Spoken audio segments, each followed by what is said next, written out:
एकादशी पारंपरिक श्रद्धा के साथ मनाई जा रही है। अब समाचार विस्तार से।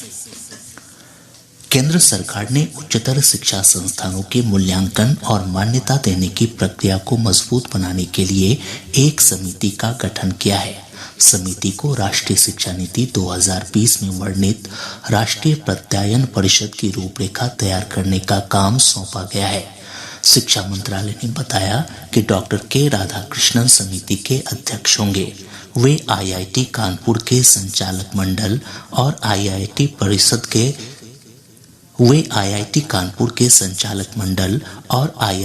परिषद की अस्थायी समिति के अध्यक्ष भी हैं।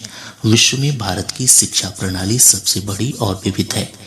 गुणवत्ता आश्वासन को उच्चतर शिक्षा संस्थानों की कार्य प्रणाली का अभिन्न अंग बनाने में संस्थानों को मान्यता प्रदान करने की महत्वपूर्ण भूमिका है। संस्थानों की मान्यता से विद्यार्थियों, कर्मचारियों और समुदाय को संस्थान में दी जा रही शिक्षा की गुणवत्ता के बारे में भरोसेमंद जानकारी प्राप्त करने में भी मदद मिलती है। प्रदेश में वायु प्रदूषण का स्तर लगातार बढ़ता जा रहा है। केंद्रीय प्रदूषण नियंत्रण बोर्ड से प्राप्त जानकारी के अनुसार आज कटिहार राज्य का सबसे प्रदूषित शहर रहा।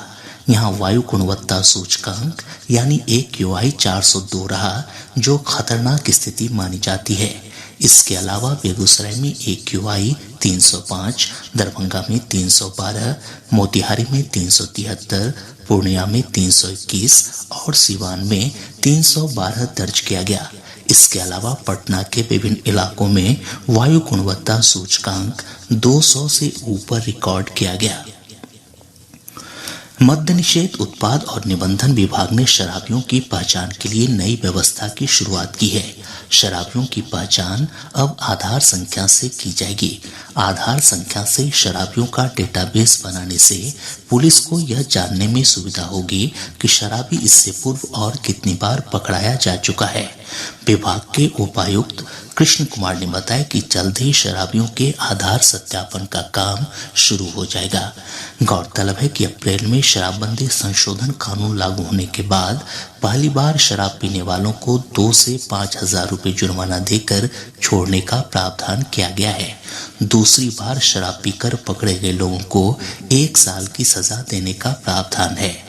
लेकिन शराबियों का डेटाबेस मौजूद नहीं होने के कारण लोग इसका फायदा उठा रहे थे। अब नई व्यवस्था के अनुसार शराबी यह कहकर जेल जाने से नहीं बच सकेंगे कि उन्होंने पहली बार शराब पी है।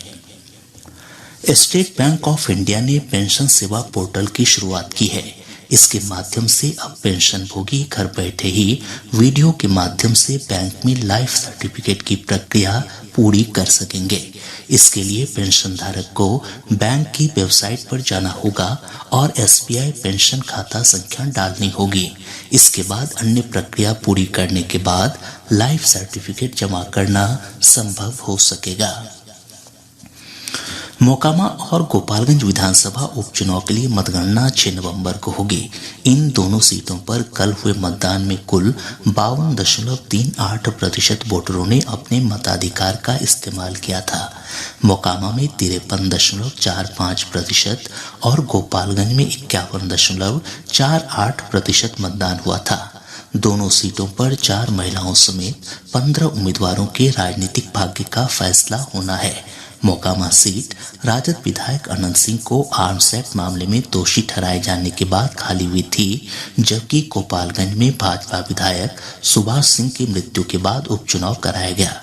प्रदेश में नीतीश कुमार के भाजपा से अलग होने और राजद के साथ मिलकर महागठबंधन सरकार बनाने के बाद यह पहला उपचुनाव था। इस कारण उपचुनाव दोनों गठबंधनों के लिए महत्वपूर्ण माना जा रहा है।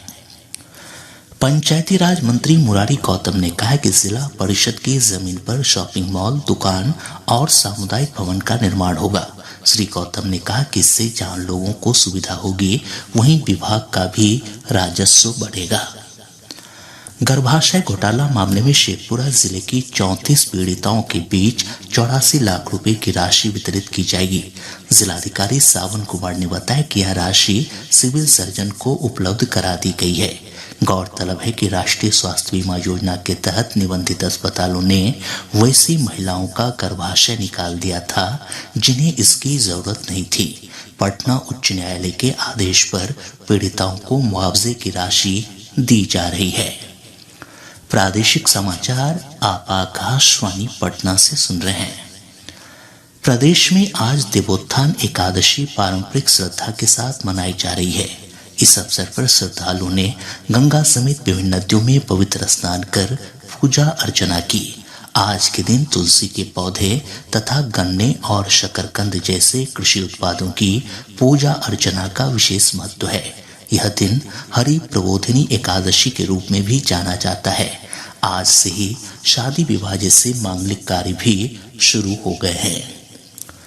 8 नवंबर को कार्तिक पूर्णिमा के दिन चंद्र ग्रहण के कारण सोनपुर स्थित बाबा हरिहरनाथ मंदिर श्रद्धालुओं के लिए सुबह 8 बजे से रात्रि के 12 बजे तक बंद रहेगा। इस अवधि के बाद श्रद्धालु मंदिर में दर्शन और जलाभिषेक कर सकेंगे। सारण जिला प्रशासन ने एक प्रेस विज्ञप्ति में ये जानकारी दी है। सहरसा के महिषी में आज से 3 दिवसीय श्री उग्रतारा सांस्कृतिक महोत्सव की शुरुआत हुई। महोत्सव का उद्घाटन उप मुख्यमंत्री तेजस्वी प्रसाद यादव और शिक्षा मंत्री प्रोफेसर चंद्रशेखर ने संयुक्त रूप से किया। इस अवसर पर उप मुख्यमंत्री ने स्मारिका का भी विमोचन किया।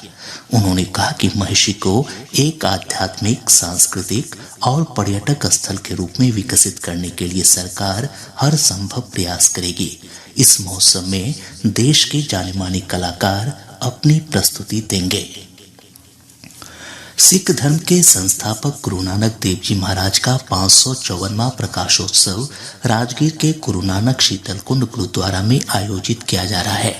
इसमें देश विदेश के प्रसिद्ध रागी जत्था, प्रचारक और संगत भाग ले रहे हैं।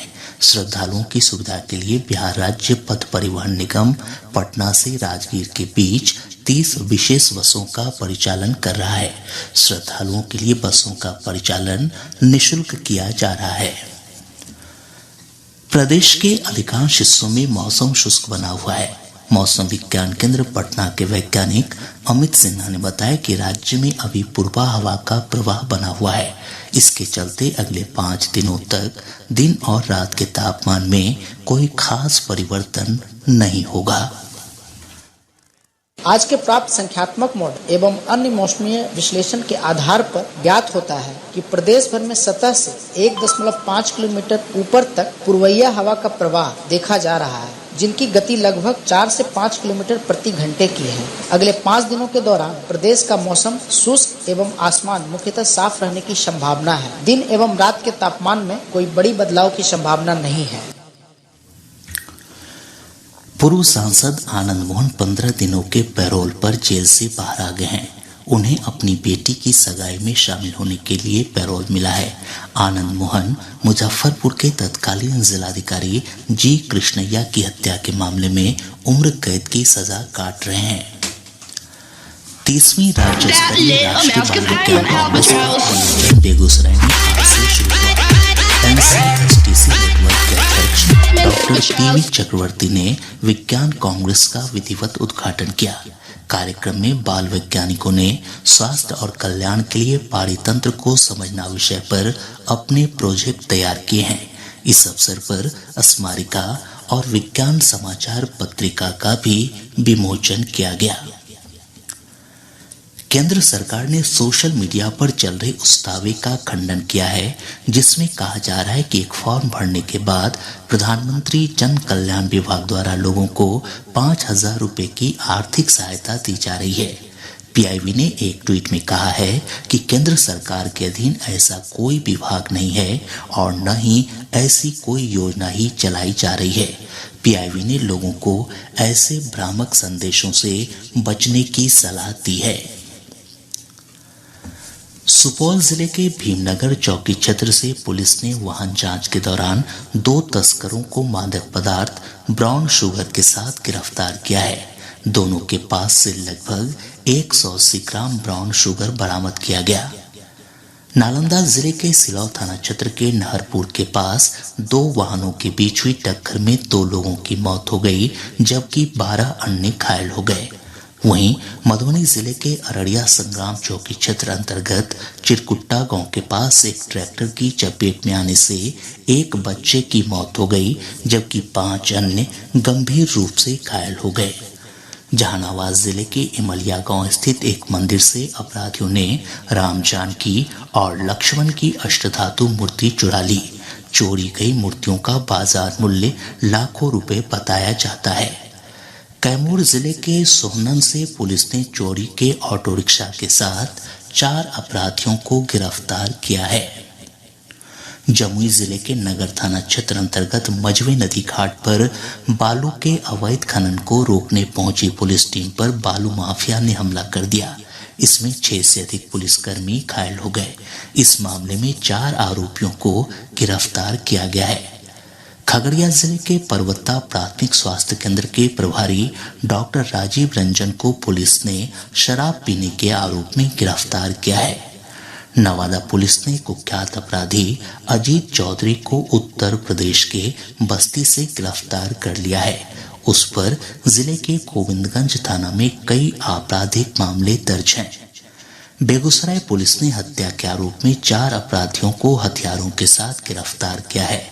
वहीं सारण जिले में पिछले दिनों एक ऑनलाइन कंपनी से हुई लूट के मामले में पुलिस ने 2 अपराधियों को गिरफ्तार किया। अरवल में श्रम संसाधन विभाग के धावा दल ने 3 व्यावसायिक प्रतिष्ठानों पर छापा मारकर 3 बाल श्रमिकों को मुक्त कराया है। गया जिले के सिमरिया थाना क्षेत्र अंतर्गत उर्मट टोला दुबाट में पुलिस ने छापेमारी कर एक शराब भट्टी को नष्ट कर दिया। मौके पर 20,000 लीटर देसी शराब और 110 ड्रम महुआ नष्ट किया गया। बक्सर स्थित कला भवन में जिला प्रशासन की ओर से 54 दिव्यांगजनों के बीच बैटरी चालित ट्राई साइकिल का वितरण किया गया। कैमूर जिले के भगवानपुर प्रखंड के मझियाओं गांव निवासी अमरीश तिवारी द्वारा धान की भूसी से बनाए गए 900 वर्ग फीट के राष्ट्रीय ध्वज रंगोली को इंडिया बुक ऑफ रिकॉर्ड्स में जगह मिली है। और अब अंत में मुख्य समाचार एक बार फिर। केंद्र सरकार ने उच्चतर शिक्षा संस्थानों के मूल्यांकन और मान्यता देने की प्रक्रिया को मजबूत बनाने के लिए समिति गठित की। शिक्षाविद डॉक्टर के राधाकृष्णन समिति के बनाए गए अध्यक्ष। प्रदेश में वायु प्रदूषण का स्तर लगातार बढ़ता जा रहा है। आज 402 AQI के साथ कटिहार राज्य का सबसे प्रदूषित शहर रहा। प्रदेश में अब शराब पीने वालों का आधार डेटाबेस बनेगा। मद्य निषेध विभाग ने कहा, इससे बार बार शराब पीने वालों की पहचान में मिलेगी मदद। और प्रदेश में आज देवोत्थान एकादशी पारंपरिक श्रद्धा के साथ मनाई जा रही है।